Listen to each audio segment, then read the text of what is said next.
Enveloppait tout entier et cachait son visage, ne laissant rien voir qu'une de ses mains étendues. Suis-je en la présence du spectre de Noël à venir? L'esprit ne répondit rien, mais continua de tenir la main tendue en avant. Vous allez me montrer les ombres des choses qui ne sont pas encore arrivées et qui arriveront dans la suite des temps, n'est-ce pas? Esprit, esprit de l'avenir.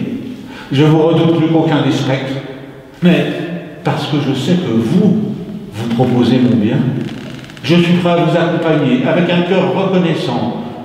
Ne me parlerez-vous pas? Point de réponse. La main seule était toujours tendue droit devant eux. Guidez-moi. La nuit avance rapidement. C'est un temps précieux pour moi, je le sais. Quittant le théâtre bruyant des affaires, ils allèrent dans un quartier obscur de la ville. Les rues étaient sales. Au fond de ce repère infâme, on voyait une boutique basse dans laquelle on achetait le fer, les vieux chiffons, les vieilles bouteilles, les os, les restes des assiettes du dîner d'hier soir.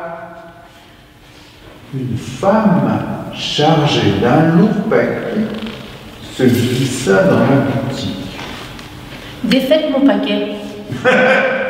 Quel nom vous donnez à cela? Des rideaux de lit? Oui, des rideaux de lit. Oh, il n'est pas impossible que vous les ayez enlevés à nous et tout pendant qu'il était encore sur son lit de mort. Que si, et pourquoi pas? Esprit, je comprends. Je comprends. Le sort de cet infortuné pourrait être le mien. C'est là que mène une vie comme la mienne. Le fantôme de Noël futur le transporta jusqu'à ce que Scrooge le supplia de s'arrêter un instant. Cette cour que nous traversons si vite est depuis longtemps le lieu où j'ai établi le centre de mes occupations. Je reconnais la maison. Laissez-moi voir ce que je serai un jour. Voici la maison là-bas. Pourquoi me faites-vous signe d'aller plus loin? Un cimetière. L'esprit debout au milieu des tombeaux en désigna un.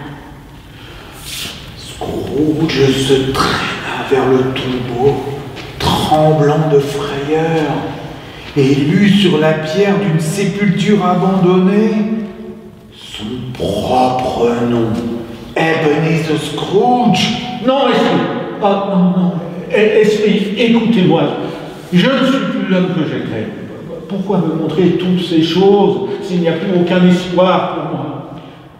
Pour la première fois, la main parut faire un mouvement. Bon esprit, vous intercéderez pour moi. Assurez-moi que je puis encore changer ces images que vous m'avez montrées, en changeant de vie. Ah, la main s'agita avec un geste bienveillant. J'honorerai Noël au fond de mon cœur. Je vivrai dans le passé, le présent et l'avenir. Les trois esprits ne me quitteront plus car je ne veux pas oublier leurs leçons. Oh, dites-moi que je puis faire disparaître l'inscription sur cette pierre. Le lendemain lui appartenait pour s'amender et réformer sa vie. Les leçons des trois esprits demeureront gravées dans ma mémoire. Oh, Jacob Marley, que le ciel et la fête de Noël soient bénis de leurs bienfaits. Il était si animé, embrassant un des rideaux de son lit. Ils ne sont pas arrachés, ni les anneaux non plus. Ils sont ici, je suis ici. Un joyeux Noël à tout le monde. Une bonne, une heureuse année à tous. Oh là, hé, oh là! Voilà la fenêtre où j'ai vu les âmes en peine. Tout est à sa place, tout est vrai, tout est arrivé. Je suis comme un petit enfant, ça serait bien égal. Je voudrais bien l'être. Hé, voilà, où? Voilà! Courant à la fenêtre, il l'ouvrit et regarda dehors. Quel jour sommes-nous aujourd'hui? Hein? Quel jour sommes-nous aujourd'hui, mon beau garçon? Aujourd'hui, mais c'est le jour de Noël. Le jour de Noël. Je ne l'ai donc pas manqué. Mon beau petit garçon, Connais-tu la boutique du marchand de volailles au coin de la seconde rue? Ah, je crois bien. Un enfant plein d'intelligence. Sais-tu si l'on a vendu la belle dinde qui était hier en montre? Pas la petite, la grosse. Ah, elle y est encore? Vraiment. Eh bien, va l'acheter. Dis qu'on me l'apporte. Je leur donnerai ici l'adresse, il faut l'apporter. Reviens avec le garçon et je te donnerai un chéri. Tiens, si tu reviens avec lui en moins de 5 minutes, je te donnerai un écu. L'enfant partit comme un trait. Je l'enverrai chez Bob Cratchit. Il ne saura pas d'où cela lui vient. Elle est 2 fois grosse que le petit Sim. Le rire avec lequel il paya la dinde et le rire avec lequel il récompensa le petit garçon ne fut surpassé que par le fou rire avec lequel il se rassit dans son fauteuil et il continua de rire jusqu'aux larmes. Et il s'habilla, mit tout ce qu'il avait de mieux, et sa toilette faite sortit pour se promener dans les rues. Il n'avait pas fait beaucoup de chemin lorsqu'il reconnut le monsieur qui était venu le trouver la veille dans son comptoir. Mon cher monsieur, comment vous portez-vous? J'espère que votre journée d'hier a été bonne. Un joyeux Noël, monsieur. Monsieur Scrooge? Oui, c'est mon nom. Je crains qu'il ne vous soit pas des plus agréables. Permettez que je vous fasse mes excuses.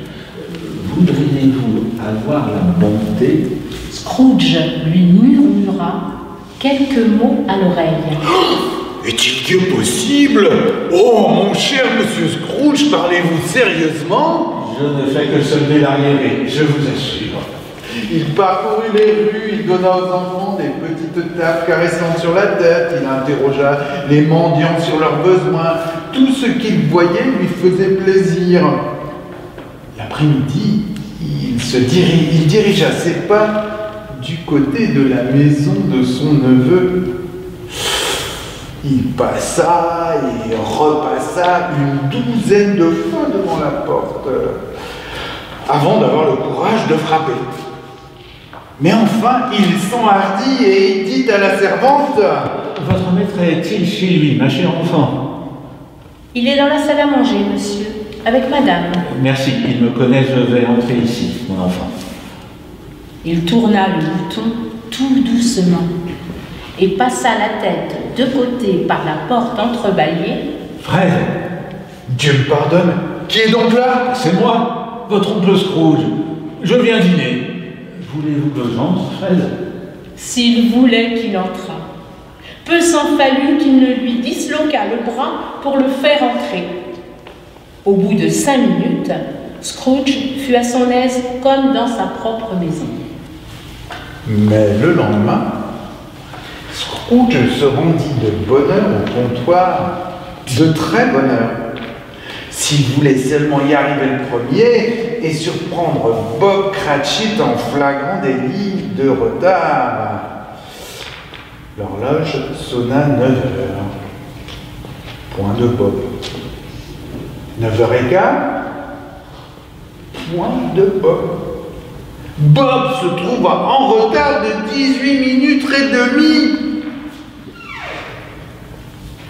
En un clin d'œil, il fut installé sur son tabouret et se mit à faire courir sa plume. Voilà, il me semble que vous êtes en retard. Venez un peu par ici, s'il vous plaît. Ah, c'est qu'une fois tous les ans, monsieur.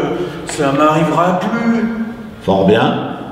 Mais je vous dirai, mon ami, que je ne puis laisser plus longtemps aller les choses comme cela. Par conséquent, je vais augmenter vos appointements. Un joyeux Noël, mon brave garçon. Scrooge fit encore plus qu'il n'avait promis. Quant au petit Tim, qui ne mourut pas, Scrooge fut pour lui un second père. Ah, quelques personnes rirent de son changement. Mais il les laissa rire et ne s'en soucia guère. Car il en savait assez pour ne pas ignorer que sur notre globe, il n'est jamais rien arrivé de bon qui n'ait eu la chance de commencer par faire rire certaines gens.